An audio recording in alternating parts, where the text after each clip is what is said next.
اکثر لوگ پریشان ہوتے ہیں بزنس کی وجہ سے، نہیں دے پاتی، خرچے کی تنگی کی وجہ سے، قرض کی وجہ سے، تو مائیں اس پریشانی میں بچوں پہ توجہ بھی نہیں دے پاتی.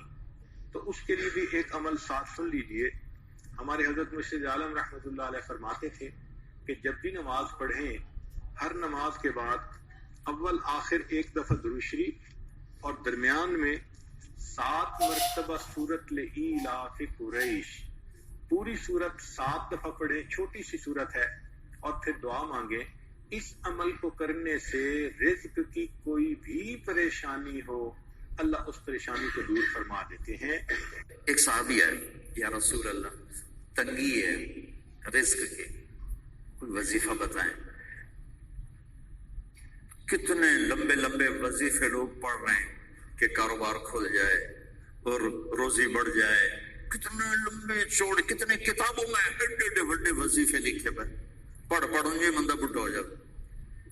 میں قربان جاؤں یا رسول اللہ آپ کی شفقتوں پر، آپ کی رحمتوں پر. سنو، یہ کرو، میری بات نہیں ہے، میرے نبی کی بات ہے. تجربے کی وجہ سے کرو گے تو کچھ نہیں ملے گا، یقین سے کرو گے تو دروازے کھلتے دیکھو.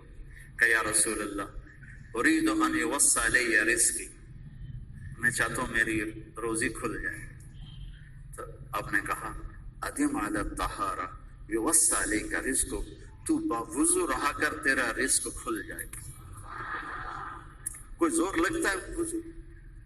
تمہارے یہاں تو سردی ہوتی ہی کوئی نہیں کہ بھئی ٹھنڈا پانی ہے کیسے وضو. یہ تو ہمارے لیے مسئلہ ہے کہ بھئی ٹھنڈا پانی ہے کیسے وضو کریں. وہ ہمارے گاؤں کا مراسی مجھے مل گیا، میں نے کہا چل نماز پڑھے گی. نہیں جی میاں جی سردی بڑی، نہ لے جاؤ سردی بڑی. مراسیوں کو سردی زیادہ لگتی. میں کہا نہیں آج تک نماز پڑھا کے چڑھنا ہے. میں اس کو لے کے جب وہ ٹوٹی پہ بیٹھا نا، جو ہی ہاتھ پہ پائے ہوئے حالے ٹھنڈا پانی، ہوئے حالے ٹھنڈا پانی. تو ہمارے لیے تو یہ مسئلہ بھی نہیں کہ ٹھنڈا پانی.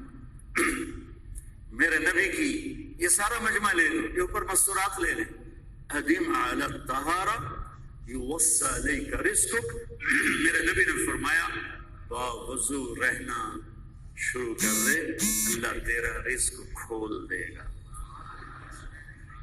اب یہ اللہ رسول کی آپس کی بات ہے، تو میری بات ہوتی تو دیوار پہ مار دو. تجربہ کرو. نبی کی بات کو تجربہ کر کے نہیں کرتے، یقین کے ساتھ کرتے ہیں.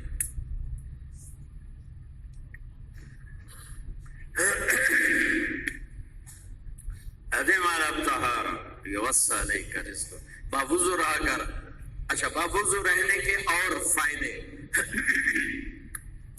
اللہ پیار کرتا ہے، شیطان ڈرتا ہے. اور وضو ہوگا تو نماز آپ ہی پڑھی جائے گی. چل یار وضو ہے 4 فرض ہی پڑھ لگی. علماء صالحین کا بہت تجربہ ہے، اور یہ جو وظیفہ بتا رہا ہوں میں آپ کو، یہ روزے میں برکت کا وظیفہ ہے. جس کو بھی بتایا الحمدللہ بہت فائدہ ہوا.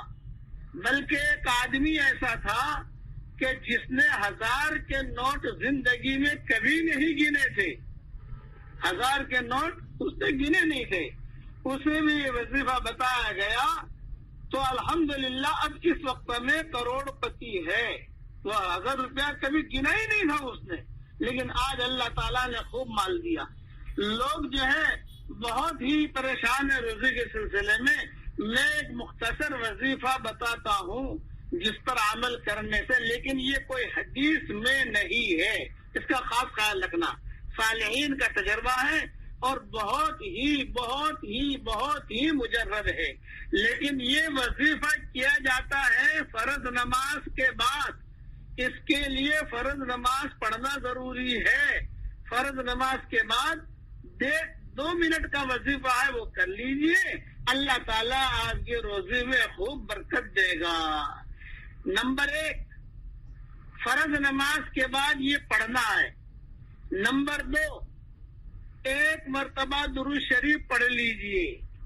نمبر 3، 7 مرتبہ لإیلاف قریش پڑھ لیجئے.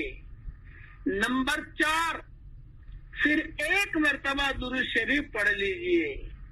نمبر 5، جب لإیلاف قریش میں آپ آپ یہاں تک پہنچے وَأَطْعَمَهُم مِّن جُوعٍ وَآمَنَهُم مِّن خَوْفٍ، اس جملے پر جب پہنچے تو وہاں پر اپنی چیز کا خالی خیال رکھیے، روزی کا، کہ میں میری روزی کا مسئلہ ہے، اس لیے اللہ تعالیٰ میرے لیے آسان کر دل میں یہ کرو تو اللہ کی ذات سے امید ہے جس کو بھی بتایا سب کو اللہ تعالیٰ نے فائدہ پہنچایا ہے، یہ اللہ کا شکر ہے۔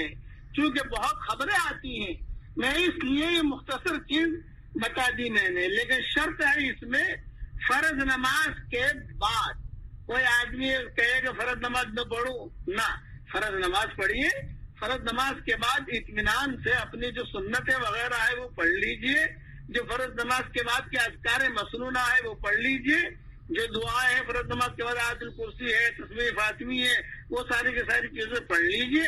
اس کے بعد گھر جانے سے پہلے اتنا وظیفہ کر لیجئے، یا خواتین اتنا وظیفہ کر لیں، اپنے بچوں کو بتا دیں، حدیث میں نہیں ہے لیکن یہ چٹکلا بڑا اہم ہے، میں اب کیا بتاؤں، اس وظیفے سے کئی غریب بادشاہ بھی بنے ہیں۔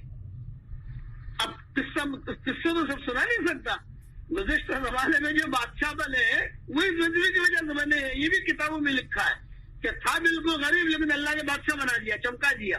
اس لیے لوگ بہت پریشان ہیں گھریلو سلسلے میں، روزی کے سلسلے میں، آپ گھبرائیے تو اللہ کیا خبر تو پورا کیجیے، باوضو رہنے کی کوشش کیجیے، یہ تو حدیث شریف میں آتا ہے کہ باوضو رہو کہ روزی میں برکت ہوگی۔ الحمدللہ میں دعا کرتا ہوں کہ اللہ تعالیٰ سب کے لیے حلال مال و منال کے دروازے کو سادہ فرمائے۔ ہماری زندگی بہت غیر مرتب ہے دوست، بہت غیر مرتب۔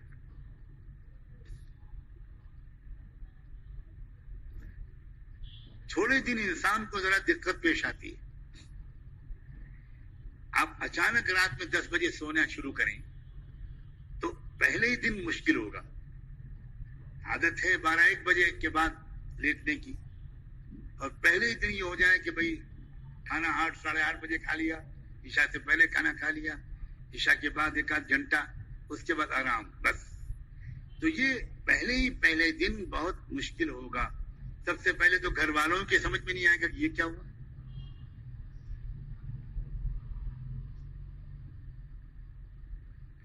اور پہلے ہی دن آپ اگر ہار گئے تو ختم۔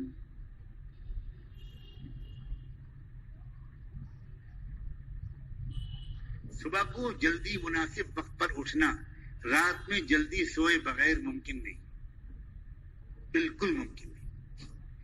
اور صحت، روزی اور دین تینوں کا دار و مدار رات میں جلدی سونے اور صبح اٹھنے پر ہے۔ روزی اور صحت اور دین، جو رات میں جلدی سوئے گا صبح کو جلدی اٹھے گا، ہزاروں بیماریوں سے محفوظ رہے۔ جو رات میں جلدی سوئے گا صبح جلدی اٹھے گا، اس کی روزی میں بے پناہ برکت ہوگی۔